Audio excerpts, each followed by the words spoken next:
Alright lads, so today we are finally getting around to showcasing the brand new 1000G Blood characters at Max Transcendence. In this case, to start off the trio, we're going to be trying out the new most broken Brave Battle character at Max Transcendence. Well, I was fortunate, maybe unfortunate, depending on how you look at it, to pull like 6 copies of Orihime. It was absolutely ridiculous, but I don't mind it. It's the first time I've ever had like a new broken Brave Battle character at Max Transcendence, day 1 of their release. Prior to the most recent Yamamoto that we did get for the 7th anniversary, where I also got really lucky with his summons. Before that, any Brave Battle character that would come out, I would only ever get them once, and that was basically it. So having a pretty powerful Brave Battle team, to me, is kind of a first, honestly. But as you can see here, Orihime is Max Transcended. Unfortunately, though, ideally, and we definitely will showcase her again if I get 500 attack in the future, my 6th slot is 300 extra defense. I have no Transcendent points, so I can't reroll it. And right now, I'm kind of waiting for the Limit Breaker, but I also do want to work on Yuha in case I do get him 5-5. So it might be a while before I do get Orihime with 500 attack, but right now, 300 extra defense, honestly, is good enough. Every stat is already level 10, and with this overall 6th slot,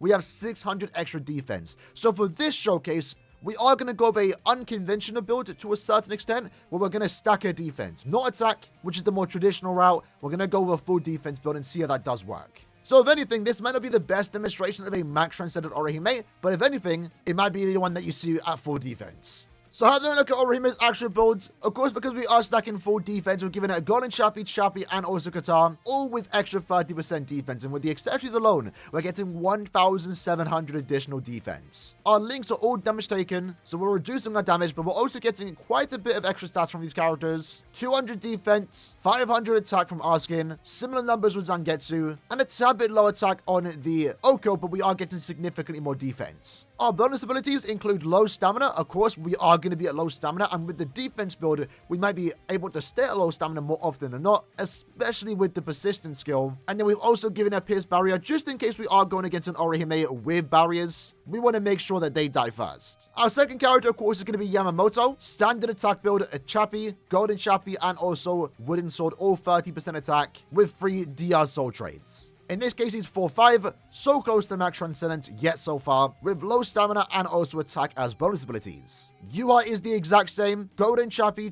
and also Soccer Ball this time, or I'd rather say football, all with 30% attack. DR Soul traits, Max Transcendence, although in this case also 300 defense, so again this team can get better, right? With low stamina and also attack as bonus abilities. With that said, let's jump in some runs. We have a mirror match here, exact same characters, although we have the stat advantage, so let's see how this does go. Their Orihime has 38,000 battle power, or stats overall, and you can see there, we've taken them down, and we also still have significantly more stats, tanking all their damage, even though they are at low stamina, and in that case, that team goes down with no one defeated, and our Orihime didn't even get under low stamina. Alright then, so this team, they have a weaker Orihime, but they do have a better Yamamoto and also Yuha. Both are Max Transcend, but lucky for us, we were able to inflict last rate on both Yama and Yuha, while our Orihime gets their persistence skill activated, and right now, all we gotta do is just stall out a couple more seconds, and we take them down. Look at that. I think we got kind of lucky there. Their Yama should have won their Yama fight, but we got the last rate broke, so we'll take it.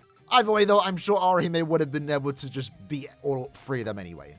Which, speaking of, are we getting too cocky? Can we actually 1v3 this? Let's find out. I assume no, maybe. Now, you know what the problem might be? The Orihime, they aren't going to be together. Like, if it was a 3, yeah, see, that's the problem. I shouldn't have done this.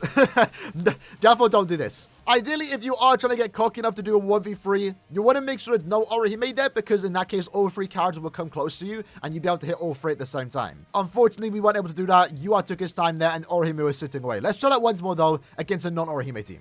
Alright then, so this team has pretty high power level. Let's see how this one does go. They all have like around 30,000 stamina. Can we take down Yuha? The unfortunate thing here is that we do get the disadvantage that they get the boost and also debuff us, but we can only debuff them, but we still took them all down. So there you go. You can still 1v3, maybe more reliably with a Max Transcended Orihime, especially for a full defense build. But you gotta make sure there's no Orihimes there, because that kind of just ruins the run. Let's see this one. They have a max defense Arskin and a max Transcended Kenpachi. Let's see how this one does go. So the defense build doesn't look to be a problem against us when we're going against Arskin, but we are now at low stamina. Maybe it is going to be a matter. No, it doesn't. No, it doesn't, but that was definitely close. I think we maybe had like a second or two left of persistence, and we would have ended up being defeated, but we still managed to clutch out and actually win that fight. All right, let's go against this pretty good team. I believe they have like 2 close to max transcendence, if not max transcended, Yamamoto and also Yuha. Let's see how this does go down. Kuriyashiki's down. You'll have to see it, but I believe they have like really high defense stuff here with the characters. Are we going to be able to clutch it out? We grabbed the sum. I don't think that matters. It's very close. Oh my god, I'm pretty sure the persistence literally just ran out when we got that final hit in. That was super lucky, but those were really built up characters, by the way. I think for the most part, they were max transcended, they just didn't have the level 10 SP. Either way though, that was clutch. Let's go back to a 3v3 team. So I think when going against a mirror match, it's better for me to go against their Yamamoto. Putting our Yam against Yuha is probably the best thing to do. Unfortunately, our Yama died, even though I'm saying that, right? It shouldn't matter, though. It shouldn't matter. Their persistence has activated. It's now a 1v1. Orihime versus Orihime. That's fine with me. All we gotta do is basically... What's going on here? Wait, what? No, I haven't experienced this before. Okay, there we go. So the sub activates. So for those that don't know, there's actually kind of a bug right now in the game. Not really a bug, but given that 2 Orihimes, if it's a 1v1, their range isn't good enough for where they actually stand, where they can't hit each other. But once the sub does spawn in, one of them will grab it, one of them will flash step. And in our case, their Orihime got a tad bit closer, and we did manage to win it. And I don't think our persistence even activated either. In this case, it's another mirror match. Their Yuha is max transcended. Their Orihime is 1-5. Let's see how it does go down. We put our Yuha against the Orihime. Probably isn't going to go well. It didn't. But right now, it's a 2v1. And right now, we should have the advantage, right? It's a 1-5 Orihime. Look at that. She's doing 1 damage to us. 1 damage to us. For those that don't know how the defense stat work, if their attack stat isn't higher than my defense stat, they're only doing 1 damage. So... look at that. Amazing. Amazing. Nice and easy, right? Nice and easy. Poor Sergeant is going to have to get put down because we have just put our max transcended Orihime against him. Let's see how this does go. He's like the prime target. He can't really do anything against Orihime. But you know what? Our Yuha was actually doing quite well against the Orihime. All 3 characters on my team there won the fight. No problem whatsoever. Shout out to Landon, though. This is a pretty interesting Brave Battle team, you know. Using some old characters that have both resurrected. Let's see how this one does go. We've already killed that Orihime, so now we have the advantage. While she might weaken us there, she actually didn't even get us to the persistent status. We were able to take down their team, but it was a pretty cool team. I like seeing teams like that. A non-conventional Brave Battle team using 2 old characters that have resurrected that are still actually pretty good in Brave Battles. Sometimes you don't always have to use the meta. It's always good to use characters that you like using. And I'm sure they could have used a better team, but they wanted to use that one. And it makes for a pretty interesting fight. But, you know, our team, unfortunately, it's an easy win for us. A rare SP meta team that we're finding, unfortunately, not going to work against us. You know, our Yuha might die. He actually got paralyzed instantly. Their Yama went down instantly. Wow. That went way faster than I thought it would. I'm not going to lie. Part of me feels sad, though, that I'm not using an SP team anymore. Because for those that don't know, I was quite heavy with the SP teams in Brave Battles. And I only stopped using it when this Orihime came out. Even if it was falling off with more invincible characters, I was still pushing through with an SP team. 6th Anniversary Aizen, Macy. Unfortunately, that team is now a thing in the past for me. But this team, I like too. I'm not gonna lie. I'm equally as excited to use this team as I was with my SP team. But I'll be honest, I would love for SP characters, of course, to make a comeback. And I would never complain about an SP character designed for Brave Battles. That's something that Caleb haven't done. Maybe they'll go down that route in 2024.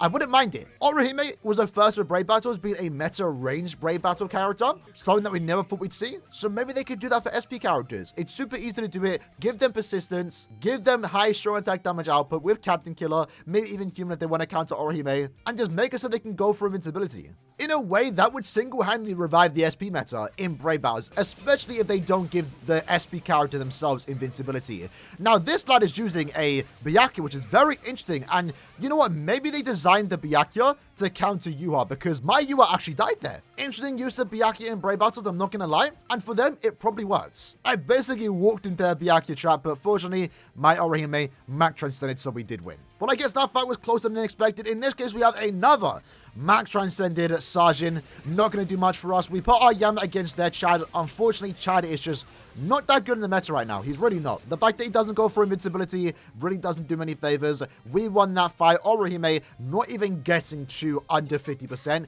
where she then gets significantly more damage. I'm kind of breezing through these games. Have we died with Orihime besides the 1v3s that we did? I'm not entirely too sure. It was definitely close, actually, because I'm pretty sure we activated Persistence a few times. Jumping into another Orihime match. In this case, we put our Yam against their UR, so we should win that fight. It's just not really going to be much of a problem. And I'm not keeping track, because you are ever using the boost. Right now, I feel like it's safest to do the... Oh, there we go. Now we got the boost. So, like, if the match was more even, we would have had the advantage there, given the fact that we now have extra stats from the boost of Yuha. And I'm pretty sure we have already applied the debuff. So, yeah, look at that. We just got under 50%. Their Orihime put in some work there. It was a 1-5 Orihime, but it wasn't enough. Because just when that Orihime got put down, we activated our Beast Orihime, getting the extra damage at low stamina, but unfortunately we couldn't fully demonstrate it. Alright, so this team right here actually has almost as much battle power or stats as me. So we're going to go against the Orihime just to get her out of the way, because we do not want her to be left last, right? Tsukishima luckily went down. We had the advantage there. Tsukishima couldn't go for invincibility. Actually, Yuha doesn't even have it, does he? He doesn't, but it didn't matter. And their Yama was quite worked on, but we still ended up winning. This team, though, has 3, almost 2 max transcended characters. Significantly more stats than me. We have the advantage, though. We're putting Yama against Yuha. Of course, Orihime is taking down Kuriyashiki. Didn't even get nowhere close to low stamina. And that was an easy match. And that was an easy match. And not really because we had Orihime. We were just able to put the characters that counter the team we were going against, right? 8th anniversary white makes for an interesting choice in Brave Batusi. He's most likely going to one-shot my UR there. He goes down quick. That's fine, though. We should still pretty much win this fight. Our Orihime is going against their Yama. Slowly but surely, he is getting put down. And now we just have Ishin left. And boom, another easy win. It was expected UR would die there. That's why White's actually good in Brave Battles. But when you are going against a team like this with more invincibility, especially Orihime with the persistence skill, it's not really worth bringing SP characters anymore. It's really not. And I guess just because we saw this team, we're going to finish it off using a 1v3. In this case, I'd be surprised if we lose. Yeah, we won. So they're using 2 SP characters, surprisingly using Zombie Toshiro. That's the first I've seen him in Brave Battles. And the team, I can see, I understand why it works. They probably built their UR to counter any other non-invincible character, and then the 2 SP characters can take down any of those teams that aren't using invincible characters. But with Orihime, it was a quick 1v3. I don't think they even got close to us. I don't think we even took damage. I'm not too sure. But with that said, lads, that was the video for today, trying a max transcended Orihime, part 1 of 2. Whenever I get Orihime 500 attack in the future, definitely will try out again at max transcendence 500 attack. But honestly, the defense build was working quite well. Very rarely did we ever die. Damage really wasn't an issue with Orihime, especially when we get to low stamina, which more often than not, we won't get into low stamina, which is kind of cool. I guess if you can go with defense build, it's worth doing it, but I definitely would prioritize doing full attack. And the second I get 500 attack, we're definitely going to be doing that, because in that case, she's going to be an absolute damage dealer. Either way, hope you liked the video. See you guys next time. Take care and peace.